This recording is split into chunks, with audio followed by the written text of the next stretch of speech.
everybody, it's Benny One, and I'm back at you with another movie review, and today I'm reviewing Back to the Future Part 2, everybody. This movie came out in 1989. This is a direct sequel to the original Back to the Future, everybody. So after going into the future with Doc Brown, everybody, Marty has to revisit his past adventure from 1955 to prevent a disastrous change, horrible version of 1985 without interfering with the things that they did in the first Back to the Future movie, everybody. So this movie is crazy. We got all sorts of timelines in this movie. It jumps all over the place. It's a crazy movie. This is directed by Robert Zemeckis. Again, we have Michael J. Fox returning as Marty and a few other people in the movie. Christopher Lloyd is Doc Brown again, everybody. Leah Thompson returns to play Lorraine, Marty's mom, in lots of timelines. And then we have Thomas F. Wilson is back as Biff, and Griff, by the way. And Elizabeth Swan, I don't know what her last name is, but she's the new Jennifer. They had to recast Jennifer in this movie, and she actually has a bigger part in this movie, so I guess in a way it kind of sucks that she got recast, but it's not that big of a part, but it's more than what she was in the first one. So, like I said, the movie picks up right where the first one ended.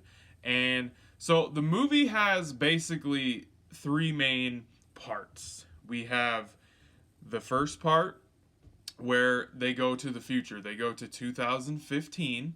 Which is kind of cool because especially since 2015 came and gone already, it was cool to kind of see like what they kind of got right and what they didn't get right. Some of the technology that existed in 2015 actually existed.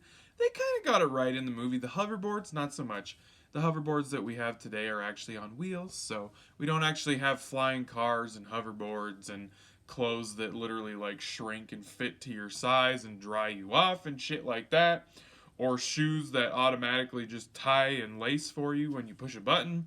It's not quite that, but they did get some of the shit right. And there's a little fun fact in here. In the future, Marty sees a movie theater in the town square area, and it's Jaws 19, and it's like a big 3D thing that comes out at him. So I just thought that was funny, Jaws 19. So yeah, we have the future setting, which I really enjoy the future setting. I think it's cool. I love seeing this alternate reality that they kind of thought that the future might be from their perspective of making a movie in 1988, 89-ish, because I'm sure they shot the movie in 88. So yeah, it's kind of cool to see what they were brainstorming back then of what the future could possibly be. They went a little overboard, I would say, because we do not have flying cars, everybody. As cool as that would be, but honestly, to tell you the truth, I'd be scared if we had flying cars, because the way that people drive, I would not want people to be having flying cars. That's all I gotta say, because the way people drive, flying cars would scare the shit out of me. So, but yeah, I love the first act of the movie. It's one of my favorite parts of this movie. And then you have the middle act, where the movie goes back to 1985, but because you're messing with the timeline and stuff, there's this very dark and gritty alternate 1985 that gets created, and it is crazy. It is. They don't spend a ton of time there. That's kind of one of the things that I wish they would have done more of, is I wish they would have spent more time in this alternate 1985 when they go back to it, because it's different. It's way different. I'm not going to dive into what happens. I'll just say it involves Biff. That's all I'm going to say. I'm not going to talk about any more. So we got that's the middle part of the movie. I wish that was a little bit longer. And then we have the third act of the movie where they go back to 1955 to correct some shit that happened. So it basically also, this movie revisits and retells from a different perspective the first movie, which is really cool and a really awesome creative idea to revisit and continue this series on and revisit the first movie from a different perspective. I just think that was very creative and very cool. I also really enjoy the third act of the movie when they go back to 1955. It's awesome. I enjoy the shit. I really like the second Back to the Future movie, I think growing up, my Batman sign is falling down. Look at that shit. I just noticed that.